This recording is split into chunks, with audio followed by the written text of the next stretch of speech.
Okay, everybody, welcome. My name is John Shepard. I'm the Assistant Director of the Center for Global Environmental Education, and really excited to have you with us for the start of this webinar. Um, and as we get started here, I'm going to begin with a few reminders that you can see on the screen. Um, you're welcome to share a little bit about yourself in the chat, where you're located. We likely have folks from quite a ways around the country here. So whatever you want to say about that and your interest in tonight's topic and your connection to education, whether you're a teacher or not, or something that other interests related to education. And then that is also a place where you can ask questions. We're going to be doing a question and answer session at the end of the presentations that we have in store. And just a reminder that the webinar is being recorded, and you will all receive a link to the video within a couple of weeks afterwards. And you're welcome to watch it again and share the link to the video with anybody in your circle who might be interested in participating. All right. And I'm going to move next to our land acknowledgement statement for Hamline University. And this is something, as a center, we really we do think about this and take this seriously in our work. And it reads in part, Hamline University acknowledges that the land on which we gather and refer to as Minnesota is the traditional and unceded territory of the Dakota and Ojibwe. Minnesota comes from the Dakota name for this region, Minnesota Makoche, the land where the waters reflect the skies. We pay respect to the citizens, not only of those tribes, but others as well, both past and present, and their continuing relationship to their ancestral lands. This is our crew, a core group of our staff and faculty here at Hamline University Center for Global Environmental Education. Tracy Ferdine is our director, and he's also an assistant professor in the School of Education and Leadership. Sarah Robertson, who is the person behind the scenes coordinating this event, both the promotion of it and the managing of the technology. Chris Bennett is director of our K-12 resources, and she's going to be sharing some of those resources with you this evening. And as I said earlier, I'm John Shepard, the assistant director, and my work involves creating the media resources that our center develops and uses around the country. And we're really excited tonight to have two guest presenters. I had the pleasure of getting to know both of these folks initially. It was almost a couple of years now when we were doing the filming for our Sea Change for Lake Superior documentary. Tom Hollenhorst on the left there describes himself as a landscape ecologist, an interesting term. I've not heard that before, so you might want to ask him more about that, or maybe he'll say more about that.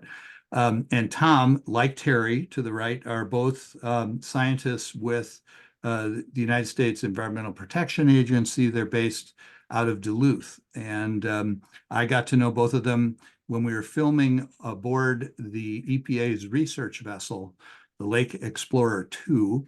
And I'm going to play a video clip from our documentary of the two of them and the activities that they are doing with their colleagues on the ship. And it was really an interesting, exciting day to be with both of them. And Tom has been with the EPA for 15 years, working there, and was formerly at the University of Minnesota Duluth.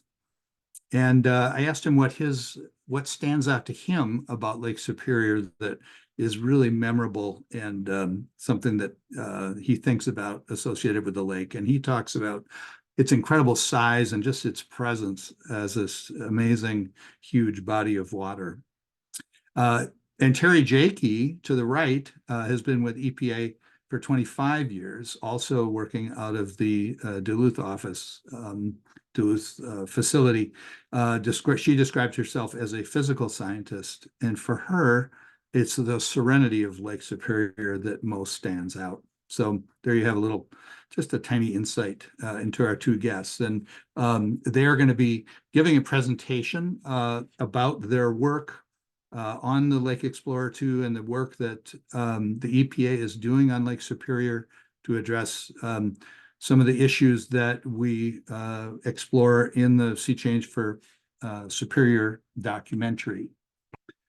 So by way of introducing them, I'm going to play a clip from the documentary that is the kind of reflects the time that we spent with the two of them aboard the Lake Explorer 2. So hang on, I'm switching over, and I will play this. It's about 4 minutes long. It's a little bit, it's picking up the story. I'll give a little bit of background. This is in a portion of our documentary that is called The Sea Change. We begin looking at the legacy of Lake Superior and what does that mean to various people, various communities, cultural groups. We work closely with the Fond du Lac Band of Lake Superior Chippewa, and what the lake means to them, ways that it integrates into their lives, as well as commercial fishermen, sailors, and others whose lives are really closely connected to the lake. And then we begin to look at some of the issues impacting Lake Superior, specifically associated with the impacts of climate change. And the lake, as many of you may know, has been warming significantly in the last 40 years or so. The surface temperatures have increased 4 to 5 degrees Fahrenheit. And when we learned about that, that became really interesting. It seemed like an important development that really the whole documentary, the hour-long program, explores that question. What does that mean that the lake is warming? Well, among the effects of the warming of the lake are the appearance of algae blooms, harmful algae blooms in Lake Superior, which was pretty much unprecedented. There's some evidence of them previous to 2012, but 2012, after a significant flood that impacted Duluth as a result of a very large storm, was the first appearance of a large algae bloom. And then there have been more since then. They've been occurring more regularly. And so at this point in the documentary, we've introduced that issue and talked a little bit about what algae blooms are about and what conditions typically produce them. So I'm going to play this little clip that shows our time, shows the two of them, Tom and Terri, working aboard the Lake Explorer 2, and then we'll go into their presentations. So hang on, we'll give this a play. Solving the mystery of what's causing Lake Superior's algal blooms has become a priority for scientists with the Environmental Protection Agency.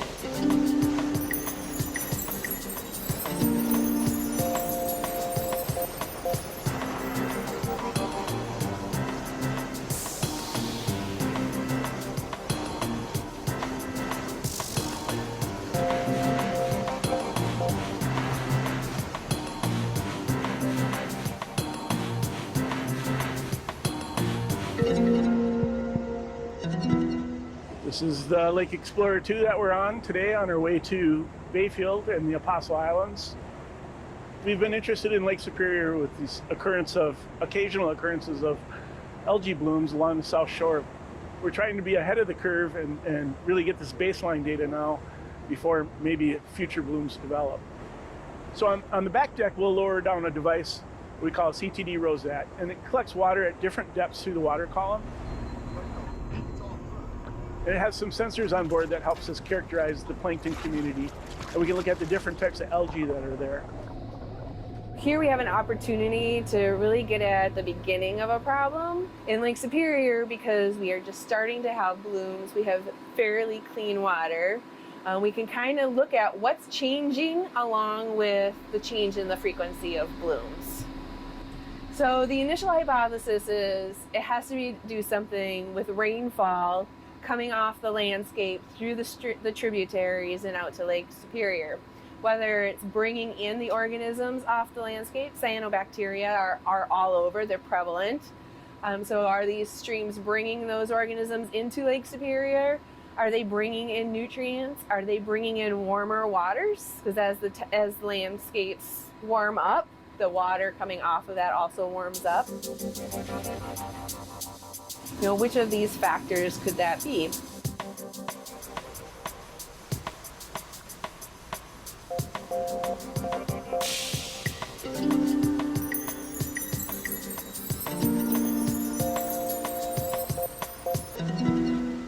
I'm on board to help with the glider work, and we'll be deploying our autonomous underwater glider probably outside the Flag River near Port Wing, Wisconsin this morning. With the sensors that are on the glider, we can cross-compare what the glider is detecting and what we've sampled from the CTD rosette. It's where the glider really is a useful device. We can put it out for long periods of time. We don't have to have a ship and crew. We can come back at the end of the mission, pick the glider up, go through all the data that's been collected continuously while it's been out.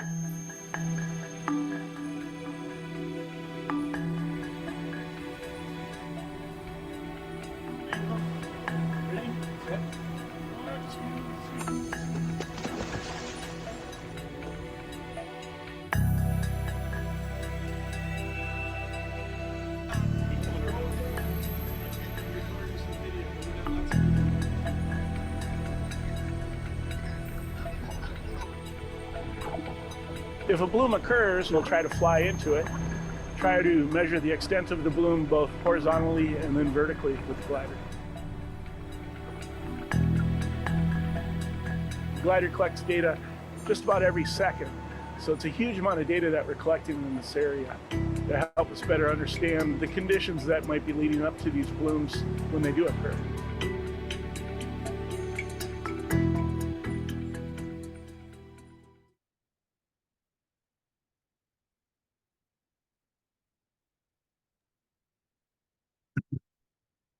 All right. And with that, I am going to turn the presentation over to Terri, who's going to share some perspective, and then Tom will after that. And following those two presentations, Chris will give a short introduction to some of our educational resources, and then we'll take your questions at the very end. So please take it away, Terri. Thank you, John, and thank you everyone for attending and for having us here. Tom and I are really excited to be here today to talk a little bit about our research that we're doing on Lake Superior and all of the Great Lakes. It's an honor not only to be a part of this amazing documentary, but also to be invited to talk with you all. The title of our talk is Aboard the Research Vessel Lake Explorer 2, Working to Understand Our Changing Lake. Now, we're not going to get into the weeds of our research, but rather talk a little more in depth about the problem, history, our approach to understanding what is changing. And if you can guess by the background of this slide, that it is cyano blooms that we're talking about. What is driving those blooms? How can we better forecast when and where blooms are likely to occur? Develop management strategies. What should those strategies look like? How can we prioritize where to do remediation to get the most for our money? So Lake Superior is a cold oligotrophic lake, is of national significance, one that has small populations with little changes to its landscape. It makes up about 10% of the world's freshwater and 40% of North America's freshwater. The watershed is heavily forested with over 200 rivers and streams coming into the lake. It is sparsely populated, mostly rural and small towns with little agriculture. The Lake Superior region is home to over 400,000 Americans and 200,000 Canadians and gets about 3 to 4 million visitors annually. Recreation, commercial fishing, transport of goods, and drinking water are some of the ways that we depend on Lake Superior. So algal blooms will have a big impact not only on the ecology, but also human health. And did we mention it is cold? The long-term mean water temperature is 4.4 degrees Celsius with a range of about 0.2 degrees at this time of the year to 18.4 degrees Celsius in August, and even warmer in recent years. When we first started to think about what an algal bloom research program would look like, I heard a lot of, it will never happen here. It's too cold, it's not enough nutrients. And even after the 2012 and 2016 reported blooms, we heard those are just once in 500-year events. However, in the last decade or so, as John had mentioned, scientists are observing big changes coming to the surface. The first reported cyanobacteria blooms occurred in 2012 after the large 500-year flood, as John had noted. It was located at the south shore of the lake. And it's repeated again in 2016 and 2018, again, following large unprecedented storm events. Then in 2019, 20, 21, 22, and 23, of which the last 3 years were in drought, again, we observed blooms, with last year having the first bloom with detected toxins in Lake Superior proper. And from these observations, a network of scientists was built to try to understand what is driving these blooms. EPA's Office of Research and Development Lab, Great Lakes Toxicology and Ecology Division in Duluth, is one team of many working to answer some of the questions about cyanobacteria blooms, and not in just Superior, but all the Great Lakes. And here's a visualization of when and where the cyanoblack blooms have been occurring in Lake Superior. You may notice that 2012 is not the first recorded cyanobacteria bloom, but notice that only 3 have been recorded before 2012. And notice that the recent blooms tend to be concentrated around Cornucopia, Wisconsin, between Port Wing and the Apostle Islands, with some occurring in the Twin Ports area as well. The Great Lakes Toxicology Ecology Division's cyano bloom program has several parts, of which we're only going to focus on a few here today, but they include land use and landscape analysis, tributary contributions via nutrient fate and transport studies, which I'll touch on, drifter studies to model transport of nutrients within the coastal environment, the autonomous vehicles or robotic vehicles to characterize stratification, mixing, resuspension of cyanocells and sediment, which Tom will talk about, bioassays to understand nutrient limitation on phosphorus or phytoplankton communities, and metabarcoding to link toxin production with nutrient uptake gene expression with the environmental factors and changes in the environmental or in the microbial community composition.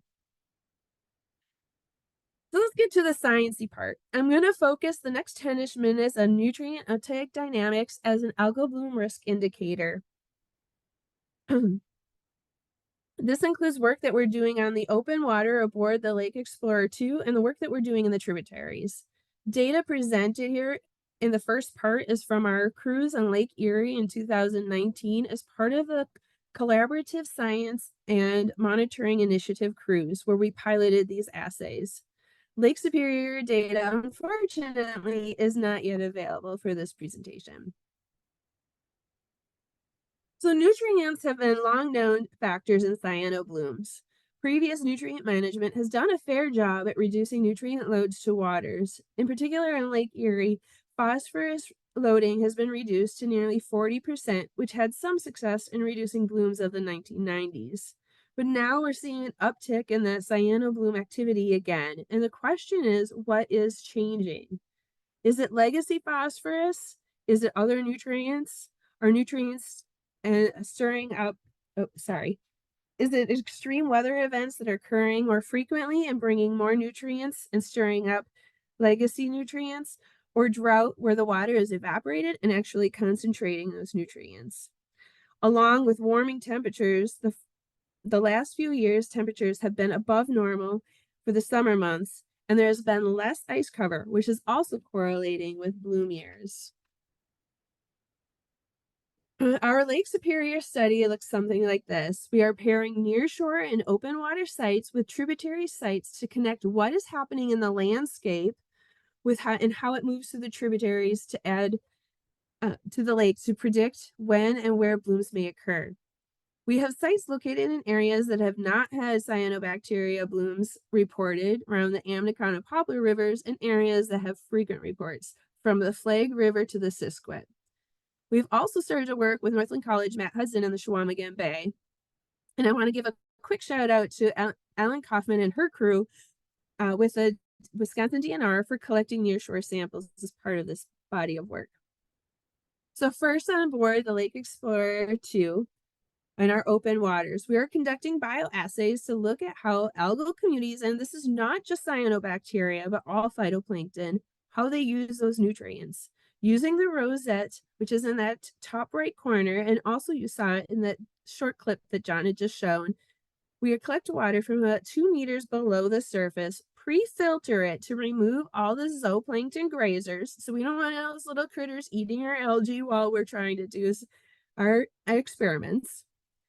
We pre-filter that into a 5-liter polycarbonate biotainer for an assay the next day. Assays are conducted between 10 a.m. and 2 p.m.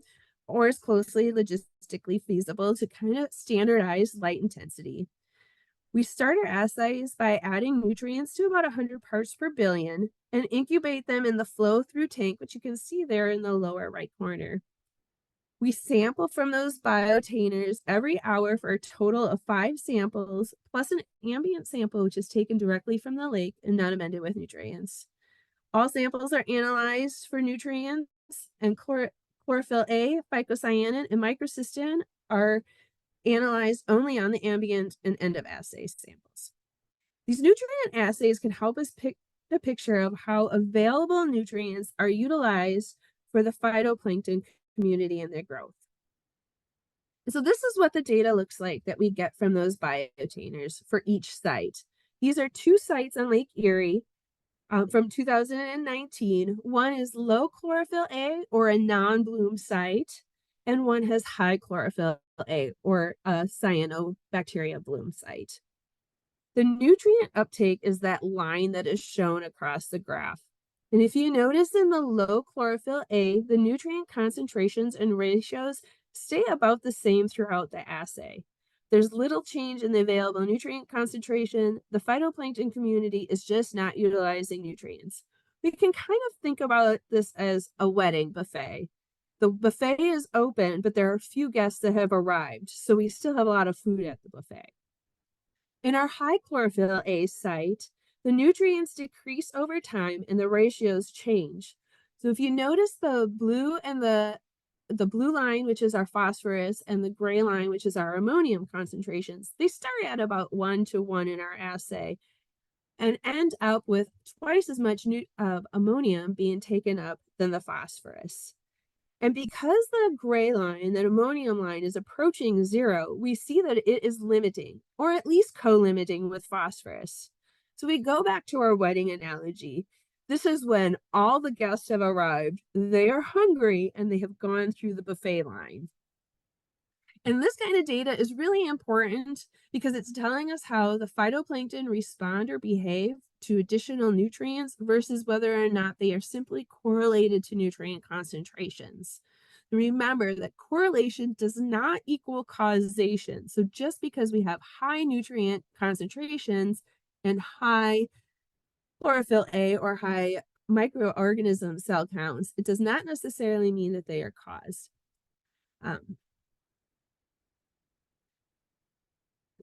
So here we're looking at, and I'm just going to spend a second here to set up the slide. So on the y-axis, we have our cells in micrograms per liter. So this is the number of algal cells in our sample. And then along the x-axis, our nutrient concentration uptake. So it's the concentration per hour that's being taken up. So I just took the graph that we've seen previous slide and condensed it into a single number for each of our sites. And so all these dots represent sites on Lake Erie.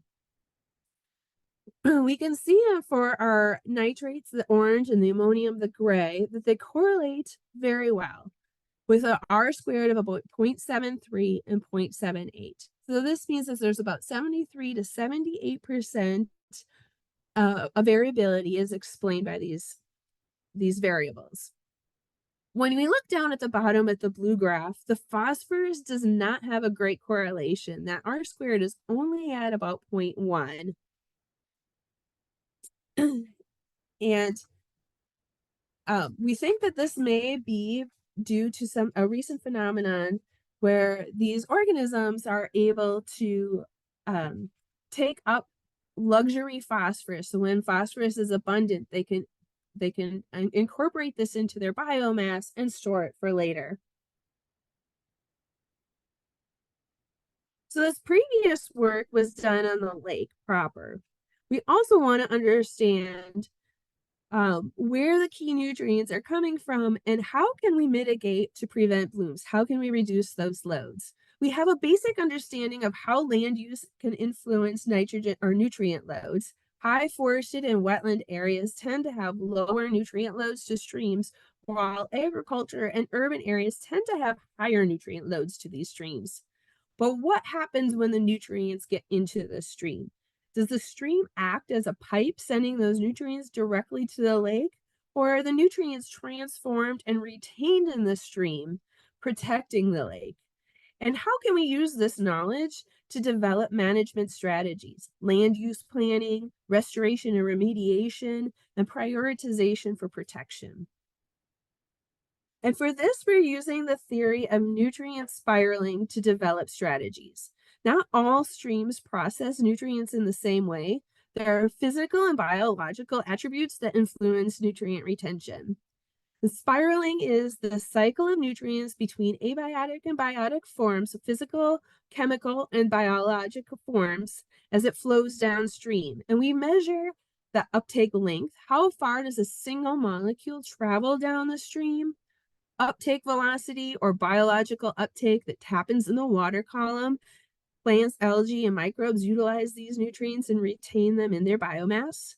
And then aerial uptake rate, which is retained, how much is retained on the stream bed area? How much does nutrients are incorporated in the groundwater or buried in the sediment on a square foot basis? All three of these things combined can give us a saturation proxy, how close the stream is to biological saturation for a nutrient, and how well do our streams respond to nutrients? How resilient? Do they return to normal, or do they kind of get full on that wedding buffet example? So we do this by with a method called the tracer addition for spiraling curve characterization. Basically, we add a small amount of nutrients and salt tracer to an upstreamer location. We add enough nutrients and salt to give us a big enough rise confidently to measure the difference in concentration between the two samples, but not large enough to have any lasting impacts on the stream. Then we hang out downstream and wait for water to come to us. Using a conductivity probe, we can measure when the salt pulse comes to us. It starts with slow, low, and peaks, and then returns to baseline, like shown on the lower graph.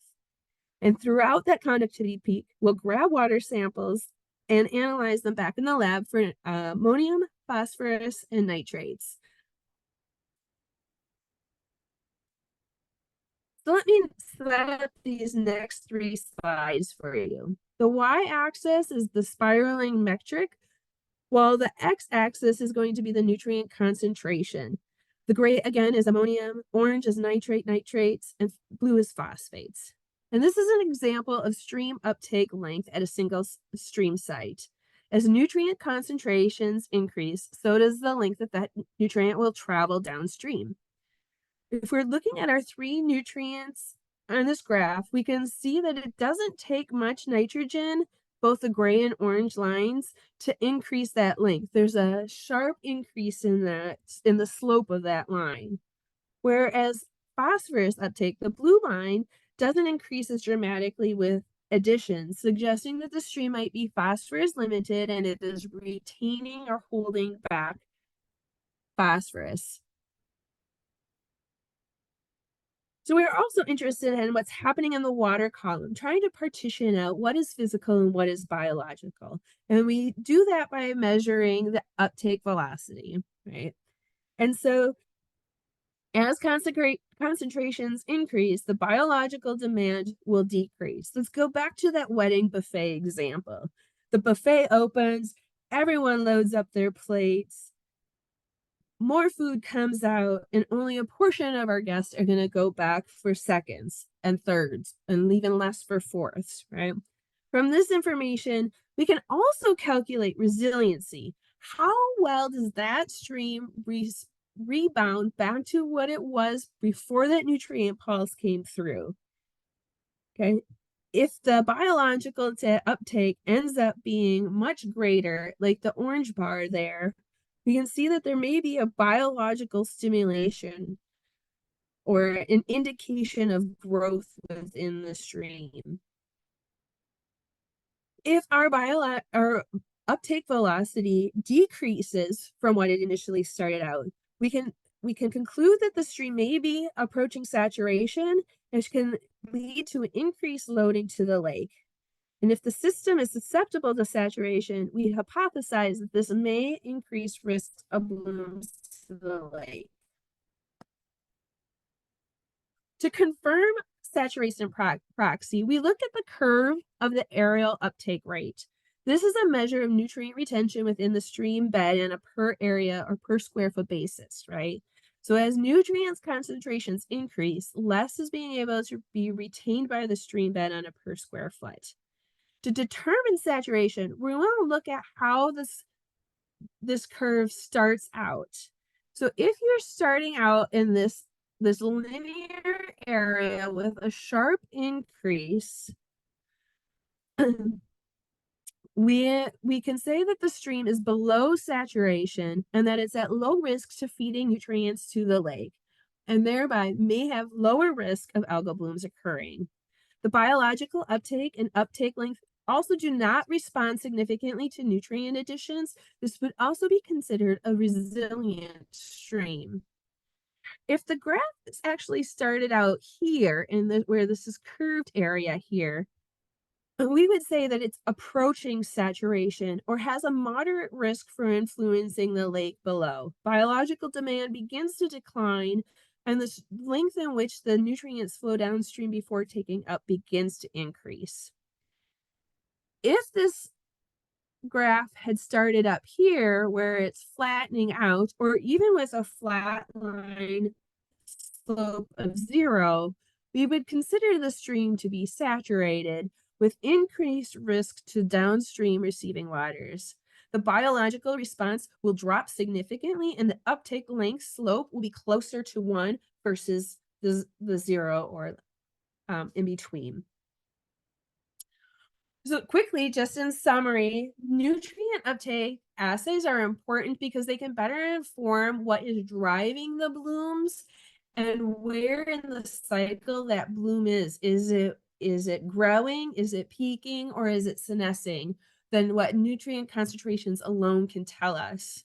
In Lake Erie, those nutrient uptake assays are indicating that nitrogen compounds may be an important factor driving those nutrients, but maybe not so much for phosphorus.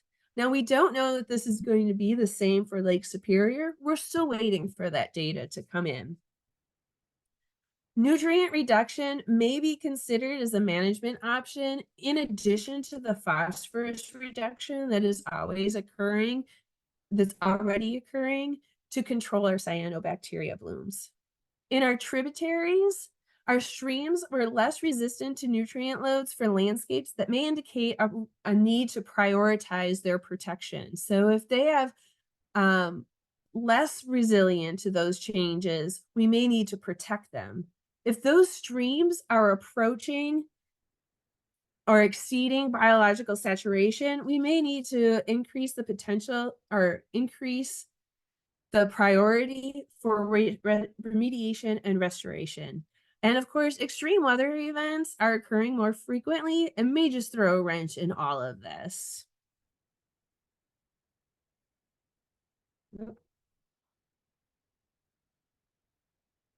And finally, I just want to thank my co-authors and remind you to keep an eye on those beach closing signs, or if the water looks pea green soup, it may be better to stay out.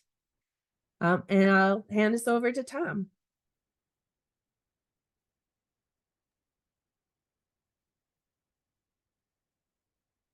Thanks, Terri. And thanks, John and Chris and Sarah, for inviting us. We're real excited to speak with you today and share our research on both Lake Superior and the Great Lakes. So I'll share my screen here. Oh yeah, I was just going to mention that my background here, my virtual background is our glider lab. That's the glider on the hoist above the tank that we tested in and do our ballasting work. I'm actually at home, but that's my virtual background for tonight's presentation. Okay, so on to screen sharing. Move that.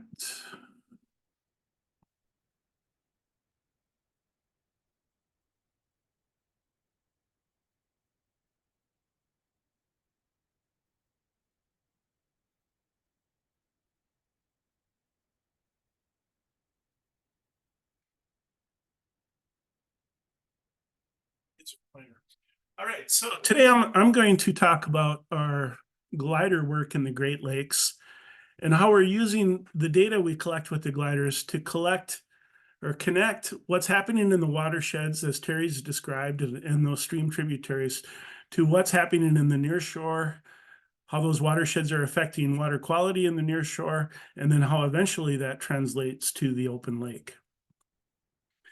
We have a large team. I'm not going to go over everybody's name, but we've had a really great team over the years with a number of people moving in and out with retirements and students graduating, postdocs moving on to new positions and things like that.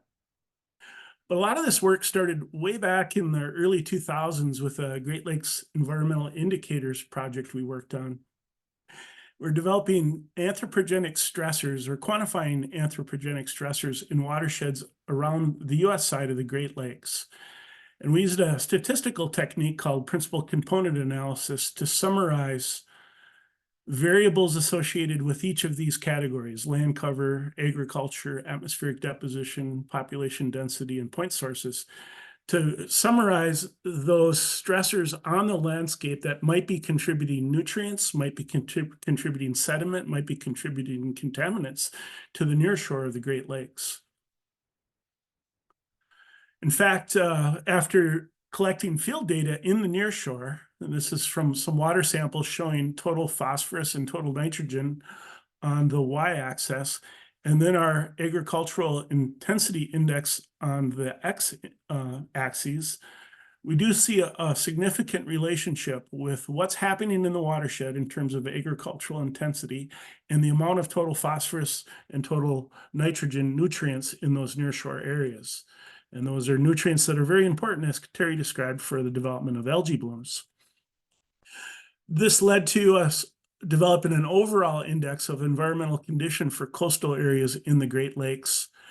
And then over here on the right are 3 different papers that fully describe how we develop that anthropogenic stressor gradient, and then how we can use that gradient to generate multi-scale watersheds to compare these relationships at different scales.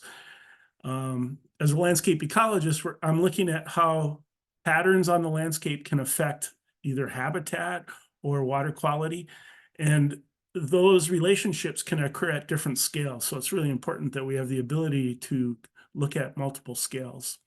In 2019, George Host and others at the Natural Resources Research Institute at University of Minnesota Duluth furthered this work with a risk-based classification and an interactive map.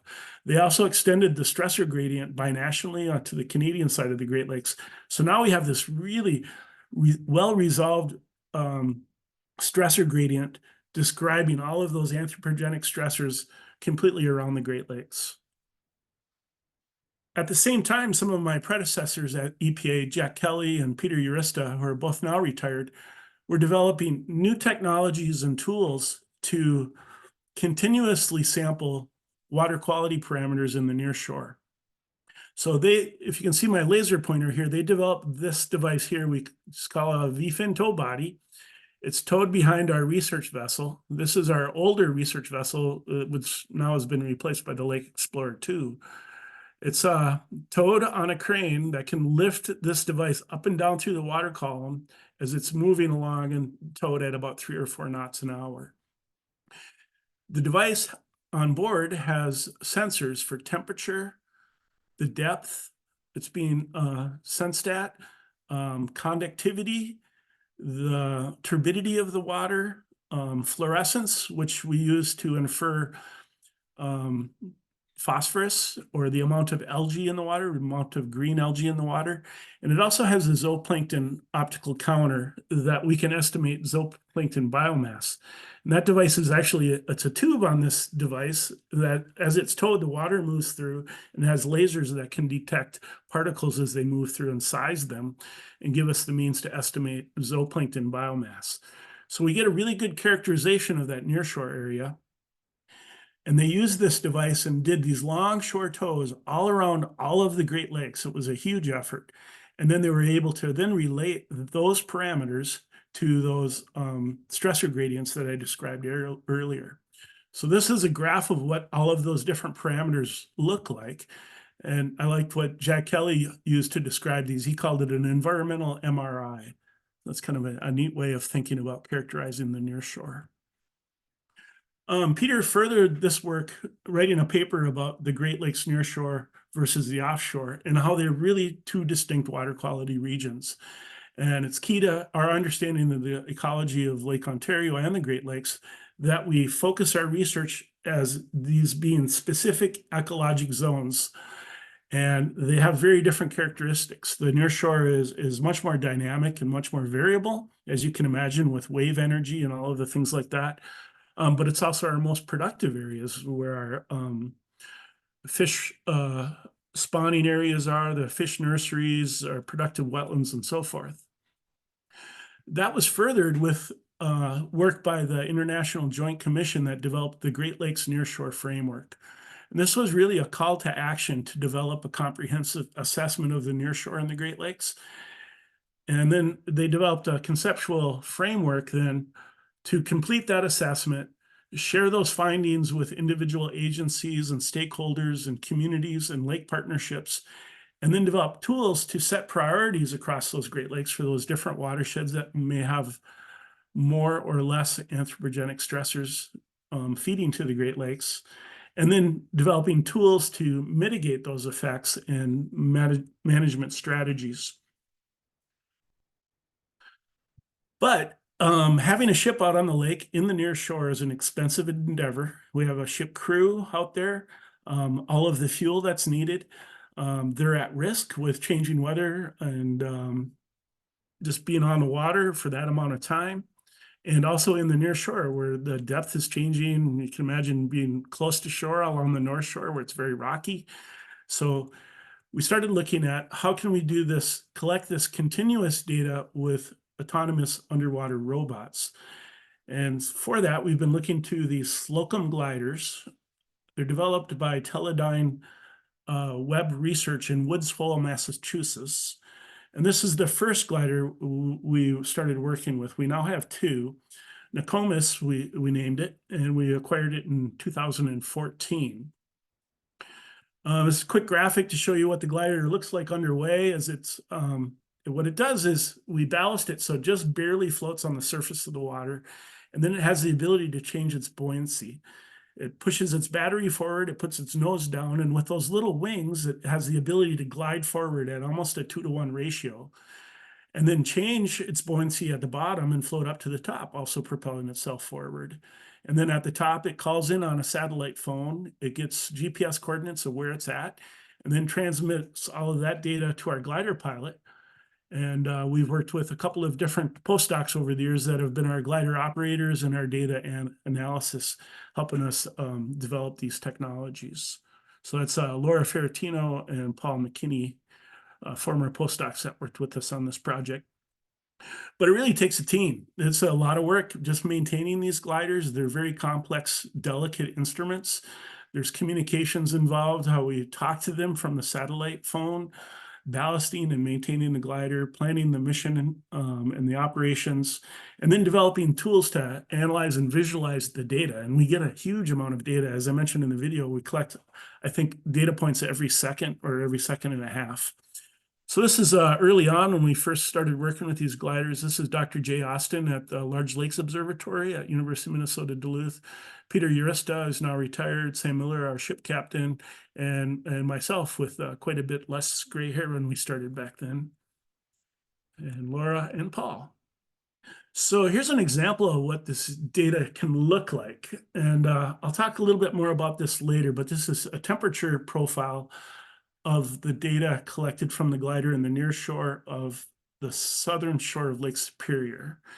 And then this is us launching the glider off of the stern of the Lake Guardian, which is a different research vessel operated by the EPA Great Lakes National Program Office, and its home port is Milwaukee, Wisconsin. It's about twice the size as our research vessel. It's 180 feet long, berths, I think 30 people. So I talked about the tow body that has these sensors for dissolved oxygen and conductivity and temperature and fluorescence and the plankton abundance. The gliders have a little bit different set of sensors, but similar. We do the dissolved oxygen and conductivity and temperature and depth. It also has fluorescence and backscatter. I'll talk later, if I have the chance, about our new glider, which has some additional sensors that we're using for plankton abundance. Okay, so here we are launching it off of the stern of the Lake Guardian.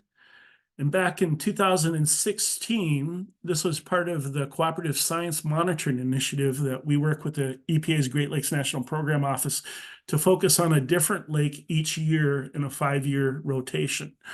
And 2016 was one of those years for Lake Superior, as it was 2021 more recently. But back then, we launched the glider off of the Lake Guardian back way over here on the eastern side of Lake Superior near Whitefish Point. And this was our record mission to date, where 41 days later, we picked up the glider just off of Duluth near McQuaid Harbor. And then we had 2 other missions during that summer that were shorter around the Apostle Islands. Since that time, I'm proud to say we've had the glider in all 5 of the Great Lakes. And we follow that 5-year rotation of the Cooperative Science Monitoring Initiative, focusing our glider work in a different lake each year. Next summer, we'll be going to Lake Erie. And this shows the upper left, the length of the deployment. And then this is a short video, just when we're out testing the glider at the beginning of the season in a small boat. We basically slide it off that cart over the gunnel, comes to the surface, and at that point, we'll run some initial tests with it, make sure everything's working, and then send it on its way. When we do our initial test, we keep a line on it because we want to make sure everything's functioning properly. It's a pretty expensive instrument, so we don't want to lose it. But that gives us a chance to undergo the testing before we untie it and send it on its way. Okay, so I talked about this temperature data, and this is this I like to call this the zipper transect, where we move in and out of the nearshore along the south shore of Lake Superior. And we've done this repeatedly many times, and we're starting to really collect a pretty good baseline of data in this area, not far where some of these algae blooms have occurred that Terri described earlier. And then here you can see that zipper pattern. And as this turns, you see the outline of the shoreline, but it's moving in and out from shore as it's going up and down through the water column. And what's really cool about this is for all of these different parameters, we get this 3-dimensional collection of data that then we can interpolate across into a 3-dimensional space to really help us visualize the character of the water column in those nearshore areas. We've also been looking at other ways to share information with other scientists about the glider data we're collecting. And this is an ARC Online map that we developed with a really easy to use interface, where this is the glider route. Each one of these points is a surfacing that we can click on in this interface and then see a profile of the glider data that was collected. So here we see temperature, and this really shows clearly the thermocline, where those warm waters near the surface of the lake and then change really quickly and then drop off to almost 4 degrees C here for those real cold waters down deep. So that area of transition is the thermocline, and that's really an important area that I'll talk a little bit more later. We've also been looking at other ways of visualizing glider data, and this is using an interface called Cesium. It's much like Google Earth, where we can load satellite imagery and then zoom in, zoom out, pan and zoom and change the view. And then this is the glider track. The glider is represented by the red dot. And then this is temperature data of what the glider has collected. We can speed up this video, slow it down. We can go to different parameters, which I think it'll do here in a second. There we go. And we can choose the different sensors that were collected from the glider. That's the CDOM is colored dissolved organic matter. Here's our chlorophyll. And I think I'll pause it right here if I get the chance. I won't, but this is this concentration that is right near the thermocline of chlorophyll. We often refer to that as the deep chlorophyll maxima. And that's kind of the sweet spot where the temperature is just right, the amount of oxygen is just right, the amount of light's just right for algae and plankton and zooplankton to grow. It's a real productive area. We can zoom into these areas and click on individual points and see all of the different measures that were taken. So this is just a really effective way for us to go into the glider data and play it forward and backward, and hopefully bring knowledgeable limnologists to this to help them help us interpret this kind of data and look for unusual features. And then we can literally play back the entire glider mission. This is once again back from 2015.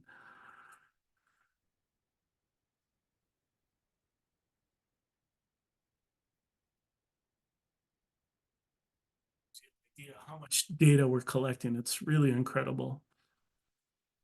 All right, so if we were to look at that in a static way, this is what some of those profiles look like for temperature, backscatter in the middle, and chlorophyll from fluorescence on the bottom. Backscatter is really an indicator of how turbid it is near the bottom, and that can be important for many different reasons, but I really don't have time to go into that right now. During that Cooperative Science and Monitoring Initiative back in 2015, we ended up with this report, Data in Motion, about continuous water sensor data collection in Lake Michigan. What was really interesting for me about that is, although we were out there and we knew it was windy, we didn't know that this phenomena was happening, which is called a cold water upwelling. And a cold water upwelling occurs when the wind blows from one direction, in this case from the east to the west, and pushes the warm water to one side of the lake, and cold water rises up. And that's what we see here. If we didn't have the glider out, we probably wouldn't have known that was occurring, even though we were on the surface of the lake at the time with the ship sampling. Another interesting occurrence is when we were in Lake Erie. And with Lake Erie, we were real interested in the hypoxic layer near the bottom of Lake Erie. And so we were purposely diving the glider down to those really near the bottom. After it was out for 2 weeks, the glider started bright yellow like this here. But when we went to collect it, it came back with this tinge of orange. And as it turns out, in that hypoxic area, there's dissolved iron and manganese. And this is important. I'm not going to go into too much detail about it, but phosphorus, iron, and manganese are important in how the phosphorus that's available in the sediments of the lake become available for biotic organisms. It was a real challenge to fly in a shallow lake like Lake Erie. The glider needs some depth to move, but we were able to get down, if you see the dissolved oxygen here. And then at the very bottom of this depth, the last couple of meters is where we see that hypoxic layer. And it was real challenging because it takes us almost 2 meters for us to turn the glider around and for it to start to come back up. Okay, this is some conductivity data for Western Lake Superior. And what we see here is higher conductivity towards a more developed western lobe of Lake Superior, less conductivity in the less developed areas. And that's something that Jack Kelly and Peter Urista saw in their work with those longshore tows that I described earlier. What's interesting about that, Paul McKinney worked through a lot of this, is he took all of the conductivity data we've collected in each of the Great Lakes and developed almost a signature of conductivity representing each lake. And you'll notice that Lake Superior has the lowest conductivity, near 100 microsiemens. Lake Michigan higher at 290 to 295. Lake Huron a little bit less. Lake Erie even less. And then Lake Ontario back up the highest at 310. So here's where our glider routes were. And Paul was able to average all of this data together and develop these histograms of conductivity. And note that Lake Erie is less than Lake Ontario. Then we went to work in Lake Ontario as part of the CSMI efforts in 2018. And folks are really interested in how the Niagara River might be affecting nutrient levels along the near shore on the southern shore of Lake Ontario. Paul was able to work through and look at those conductivity signatures and actually start to show the lower conductivity plume coming out from the Niagara River and starting to move along the near shore here on the south side of Lake Superior. So that starts to give us almost an investigative fingerprint, if you will, to see the contributions of large rivers and tributaries into the Great Lakes, and how they might be contributing either nutrients, sediments, and propagules that might be where these blooms are starting from. I'll end with this last quick video of how we're starting to visualize some of the glider data.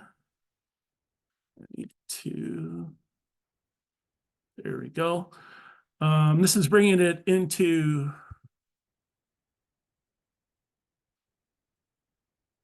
the ArcGIS environment, which some of you may have worked on. I think this is starting to play. Yeah, there we go. And it's using all that glider data to interpolate temperature, just as an example. And very quickly, it's going to take it into a three-dimensional realm where we can turn and start to look at this water from the bottom. Imagine we're at the bottom of Lake Superior looking up, and then we can start to slice and dice this three-dimensional data set. So in a moment here, we'll see it start to push up through that. Here we go. So now we're looking at different depth layers of that temperature data, but this could be any parameter. It's really just a visualization technique at this point.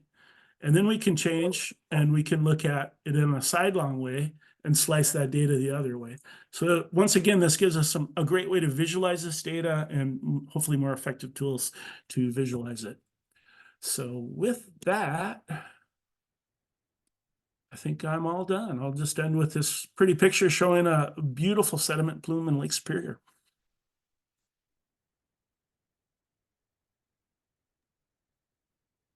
Beautiful. Thank you, Tom. So we are going to plan on some time for questions and answers. And so anything that you're wondering right now that you would like to ask either Tom or Terri, please take a few minutes and add that to the chat. While you guys are thinking and typing in the chat, John's going to be collecting those questions to run them by Tom and Terri. I'm going to do a quick share of some resources that are available online. Many of these are for teachers, but many of these are for everyone that you know, anywhere and everywhere.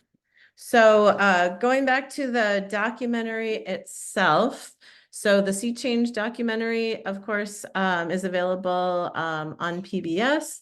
You can find it right now on our Hamlin Center for Global Environmental Education website. There's a link right on our homepage that will take you to the full Sea Change documentary that's on our Vimeo site right now.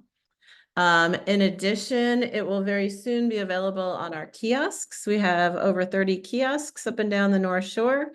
And we also have a K-12 online version of the content that's on our kiosks, in addition to a smartphone app. So specifically, what I wanted to share with you is our Waters to the Sea Lake Superior Odyssey. So like I said earlier, the Sea Change full documentary, it will be available on our website, but also on our kiosks and this K-12 resource.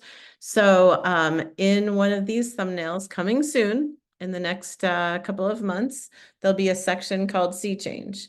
And just like our Northern Nights Starry Skies documentary, it'll be segmented into smaller chunks of time that make it very easy to share with students. So I wanted to give you a quick tour of what that looks like. So if you have already seen our previous documentary, the clips are available in this multimedia gallery, and you can share them with students quite easily like this. In addition, we're creating a very specific climate change version of the kiosk, and John will be adding more kiosks to the North Shore this summer, as well as the South Shore along Wisconsin. And that'll have some specialized content, including, again, all the clips from the entire documentary. So each one of these thumbnails at the bottom represents a clip from the full documentary, as well as some extra content to support the topic of climate change on Lake Superior. And then the last thing I wanted to share with you, in each of our kiosks, on each of the K-12 resources we share, we always tie into our Adopt a Drain program. So if you've watched the full documentary already, there's that call to action, which is you can adopt a drain, you can prevent a lot of debris and runoff into Lake Superior. Just as a random fact, I'm going to make a push. We are 26 pounds away from having gathered a total of 750,000 pounds of debris today. So if you're bored after this webinar, and you want to go out and clean a drain in your neighborhood, we could possibly hit 750,000 pounds tonight. So going back into then our slides, I'm going to turn it over to John to run our questions and answers. Hold on one second. My live link's a little too live. See. John, are you able to pull up the slideshow again where it says questions and answers? Yeah, I probably can do that. If you want to stop sharing, I will. Yep. See if I Thank can you. do that. Okay. All right, hang on. So let me advance this a little further. Okay, here we are. So Thank good.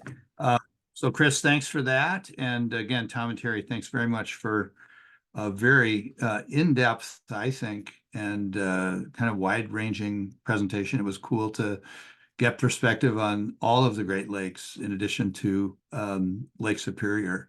That was really neat.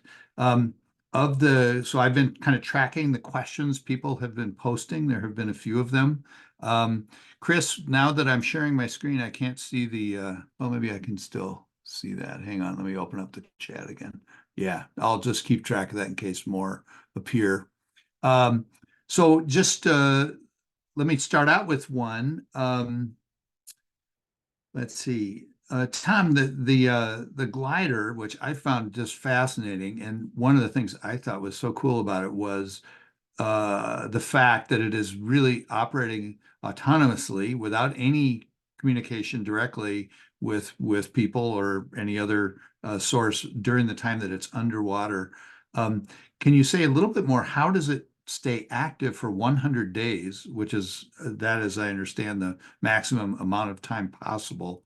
How is that possible? From an energy, I mean, it must be extremely must conserve energy extremely efficiently. Can you just say a little bit about that, how it is able to accomplish that? Sure. And energy management is really one of the first challenges and really an art for the glider pilots. But they do have a really good set of lithium batteries. It has a huge battery pack, actually 2 of them, and they're not cheap. But our latest glider is rechargeable. That's good. But the way it propels itself by changing its buoyancy, because it's using gravity to do that, it uses no power. The only power it's using at that point is for its sensors, which are really highly efficient, and then its communications when it comes to the surface. So there actually is some really interesting approaches where people have done long distance flights across the Atlantic Ocean and things, and they'll shut just about nearly everything off, and these things are just doing their thing up and down and keep on going. Great. Okay. Thank you very much. Terri, a question for you.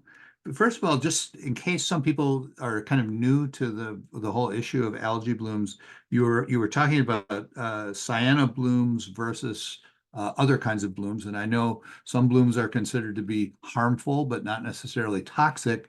And in fact, algae, as I understand it, is actually an important presence within aquatic ecosystems like this. Can you just describe a little bit what is a cyano bloom and as distinct from other kinds, and why is that something people should be aware of or concerned about?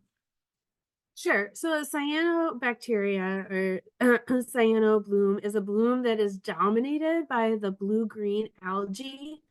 And many of those species have the capabilities to produce toxins. They don't, under normal, happy conditions, they don't typically produce those toxins. Is once they become stressed. And so the important thing in Lake Superior is we don't really have, we really haven't had harmful blooms. We haven't had toxin production up until the last 2 years. And most of those sites have been on the inland harbor around Barker's Island, where there is a lot of nutrient input going into it. This last fall, October, actually, we had a very widespread bloom that went throughout the whole entire estuary, almost the entire estuary, and out into Lake Superior proper. And that was the first recording of significant toxin production. So that's kind of what a cyano bloom is. It's dominated by the cyanobacteria or the blue-green algae. So there is also some other green algal blooms that occur. Those are somewhat part of the natural cycle, although if the eutrophication or high nutrients become a significant issue, they can become more, because they lack the ability to produce toxins, they're not necessarily harmful, but they can become more noxious. Like they smell bad, they look bad, they kind of get in your way of things. They tend to be more filamentous, so they can clog things like water intake pipes and the sorts. Great. Okay. And maybe either one of you or both of you comment on, you did make some references to research being done on Lake Erie, which we know is, been the site of considerable, extensive and toxic cyano blooms. Can you just comment on, if you compare, if Superior is at one end of the spectrum and Erie is at another, and you look at what the changes that are occurring in Superior, how significant an issue is this for Superior? To what extent, I mean, is there a possibility of Superior, kind of becoming more like Lake Erie, or is Superior cold enough, big enough, lacking nutrients from agriculture and so forth, that really is not a great risk? Can you just kind of give people a sense of, how significant the bloom risk is for the lake, as best as you all can tell right now? Well, also, I'll just say that these are very different systems. And if you've ever been to Lake Erie and seen what the blooms there look like, it's even hard to imagine coming from Lake Superior and then seeing a place like Western Lake Erie that is green as far as you can see. We did field work there and we stayed at a really nice resort that was more than half empty. The marina had one boat in it. There was a state park nearby with miles of beaches and volleyball nets that were all closed. And what happened with Toledo and the water crisis there, it's hard to imagine anything like that in Lake Superior. I don't think we're at risk at anything at that kind of scale because they are so different. Lake Erie is very shallow and warm. Lake Superior is very deep and cold. That's what we have in our favor. But at the same time, these blooms can be very localized and concentrated. So there's still a risk. If people were to swim in those areas, if their dogs were to get into those areas, they could die. The dogs, there have been instances where dogs have died from being exposed to toxic algae blooms. So the risk is smaller in scale and very localized, but when it's people you care about and pets that you care about and how it can affect economies and recreation and things too, it's still a risk. Great. Yeah, that's, I think, helpful just to get that perspective. There was a question about whether some of the maps you were sharing about, in particular, some of the data that has come from the glider research is available publicly, which also, raises in my mind question: are the PowerPoints that you gave tonight available, or is there a way others can access some of these visual resources? We don't have a public facing map interface for the glider data yet, for our glider data. There is other glider data out there that's publicly available that I could point folks to. And as far as our slides and things, I think we'll be okay with sharing those.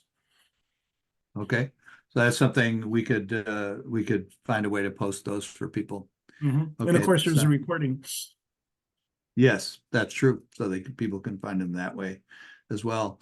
Another thing, another question related to currents in the lake, and you talked a little bit about that. You talked about the thermocline, and my understanding from the work we have done that the currents in the lake are complex. There's a lot happening that changes from season to season. Talking to the commercial fishermen that we spent time with, Stephen Dahl is talking about when the surface waters warm significantly, that the currents get very active below, and they see that in how it pushes around their herring nets and stuff like that. And I was just curious how currents factor into some of your data gathering and in some of the movement of nutrients and so forth. If you're trying to track how algae and nutrients are moving around the lake, are the currents in the lake a big factor that has to be taken into consideration? Yeah, I would say they are. In fact, I had another slide. We can estimate currents with the glider data because the gliders expect where they're going to come up as part of the mission planning. And when they come to the surface and get their waypoint, their GPS location, they find out where they are, and then they know where they thought they were going to be. And then that difference of those two locations gives a depth averaged current direction and even velocity. We're just starting to work with some of that type of analysis. And we're working also with some other modelers that are actually modeling the currents in the lakes with hydrodynamic models that NOAA develops. But the fate and transport of the water and everything the water carries with it is really an important element of this, especially in these nearshore areas where those currents can really move. Wow, interesting. Terri, one of the things that I know has comments I've heard from a number of folks as to as Bob Sterner with Large Lakes Observatory has said, that there's a degree of mystery about where or why algae blooms are showing up where they are, because as we often know in our adopted rain work, algae blooms tend to be associated with urban runoff and agricultural runoff. And these streams, particularly those around the South Shore cornucopia area, as I understand it, there's not a lot of agriculture going on. There are no urban centers nearby. And so that was one of the mysteries that was sort of driving some of this research. Have you, what is the current thinking, just in a general sense of, insights into what's happening there more generally? Yeah, that's a tough question to answer right now. I mean, initially when we started seeing these blooms, they were associated after those huge rain events, and even our lawns, failing septic system, old aging septic systems, all those things can introduce nutrients into our system. And the thought initially was that these large events must be pushing nutrients into the lake. And then the last few years, where you see those blooms are frequency starting to tick up, we had years of drought. And so whether or not it was an initial push of nutrients off the landscape from those large rain events, and now we have lowering water levels, so nutrients are concentrating. And we've also had a series of very windy summers that are churning up the bottom of the lake, maybe pulling up some of the cyanobacteria that are that live, or benthic cyanobacteria. So they live on that surface of the bottom of the lake, churning those up. Are those also part of a physical trigger? Those are all pieces of the puzzle we're trying to figure out.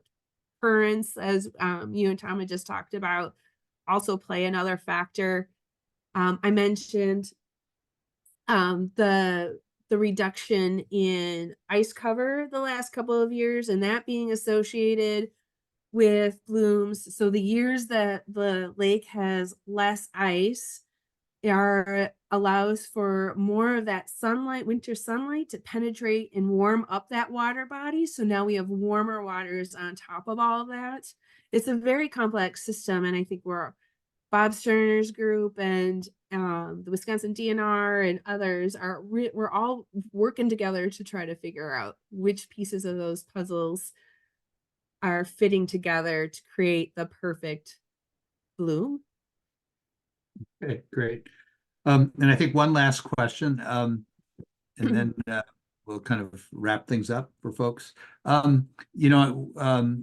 Our understanding is that in former years, when there was more significant ice cover, that makes it to be very challenging to really study what's going on under the ice. Just that, winter conditions, when there is ice cover, it just makes it hard to get around and gather data and so forth. And I'm wondering, with the last 2 winters, hardly any ice cover at all, are you all getting out in the winter using some of these same tools that you've used, I know, in the summertime and spring and fall? And if so, is that likely to increase understanding and so forth? Yeah, we haven't done much winter sampling, but it is been on our list of things to start thinking about and considering and trying to figure out the logistics on how exactly we would tackle that. Yeah, winter is a big unknown, and it is something that the scientific community is really starting to prioritize. Yeah. Folks at LLO have organized some winter sampling campaigns. We're still shy about flying our gliders at that time of year, but there are folks in the Arctic, they fly under ice and have some interesting techniques for that, but we haven't quite got to that point yet. Interesting. Okay, good. Well, I think we should probably wrap it up. Again, thank you both so much for taking time to share your work, and it's really a gift to us for you to take the time to do that and give us a little window into your world and the things that you're doing. So very much appreciate that. And I'm going to advance this one more time if I can. Sarah, do you want to take us out with some final comments on what's coming up here? Yeah, so this is just a snapshot. Thank you again, Tom and Terri, for a wonderful discussion. Thanks for We having have us. a snapshot of our summer institutes. We have our newly developed St. Louis River and Estuary Institute in Duluth this year. It's the second year that we'll be running it. We've also got the Mississippi River Delta Institute down in New Orleans, the Mississippi Institute here in the Twin Cities, as well as Waterworks, which is a drinking water institute. I will send links to all these. They're available to formal and informal educators alike. So I will send that out in a follow-up email. You want to go to the next slide? Yeah, actually, I wanted to add to this as well. We are doing one other program on April 14th, or is it the 13th? It's a Saturday, and it's going to be at College of St. Scholastica, and it's a collaborative day-long workshop for teachers, kind of focusing on, again, Lake Superior issues in the Twin Ports area in particular. So those of you who are in Duluth, maybe we can send out information about that.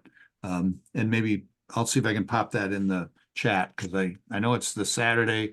I think it's the 13th, yeah, because there's a lecture on the 11th about the Flint water crisis, and then the workshop is 2 days after that, the 13th of April.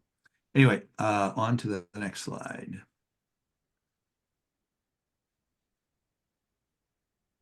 And then, yeah, to just stay more involved with us and our Waters to the Sea Story webinars, I will send out, again, in a follow-up email, a recording of this particular webinar, a link to get 1.5 continuing education units, CEUs, as well as the rest of the resources that we talked about today, most likely including Terri and Tom's you know, some information from them. So thank you very much for joining us. And yeah, thank you again, Tom and Terri. All right. Good night, everybody. Good night. Good Thanks night. for having us.